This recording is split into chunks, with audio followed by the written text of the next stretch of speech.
Content creation শুরু কর। কি বলছিস? খুব একটা ভুল বলছি না। যখন তুই শিক্ষকের কোনো চাকরি করবি আর তোকে যখন বলা হবে ক্যামেরার সামনে কিছু মানুষকে পড়াতে, তখন থতমত খেয়ে যাবে, কারণ ক্যামেরার সামনে বলা এই স্কিলটা কখনো তুই শিখিসনি। যখন তুই কোনো জায়গায় সেলসম্যানের কাজ করবি আর তোকে যখন বলবে তোর বস যে এই প্রোডাক্টের ছবি তুলে বেশ বা ভালো একটা ভিডিও এডিট করে ব্যাকগ্রাউন্ড মিউজিক দিয়ে ছেড়ে দাও, যাতে মানুষের কাছে বেশি আমার প্রোডাক্টটা পৌঁছায়, আর সেটা তুই পারবি না কারণ তুই এডিটিং স্কিল কখনো শিখিসনি। তখন ওই জিনিসটা যে পারবে তার প্রমোশন চচ্চর করে হবে। কন্টেন্ট ক্রিয়েশন শুরু করা মানে এই না যে তোকে এখান থেকেই গ্রো করতে হবে, না। কন্টেন্ট ক্রিয়েশন শুরু করা মানে তুই লাইফের চারিদিক দিয়ে গ্রো করছিস। তোর প্রেজেন্টেশন বেটার হবে, তোর কমিউনিকেশন স্কিল বেটার হবে, তোর এডিটিং সম্বন্ধে স্কিলটা আরও বেটার হবে, মেন সোশ্যাল মিডিয়া অ্যালগোরিদম সম্বন্ধে বুঝতে পারবি। তো আমি চাই তুই এই কন্টেন্ট ক্রিয়েশন গেমটা খেল, like play a game. December মাস এসেই গেছে, শুধু একটাই রিকোয়েস্ট, যেটাই বানাবি মনের উৎসাহ নিয়ে বানা।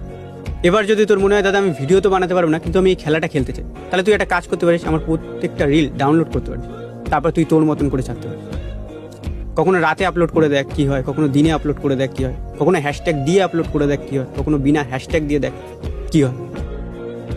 সোশ্যাল মিডিয়া অ্যালগোরিদমের সাথে একটু খেল।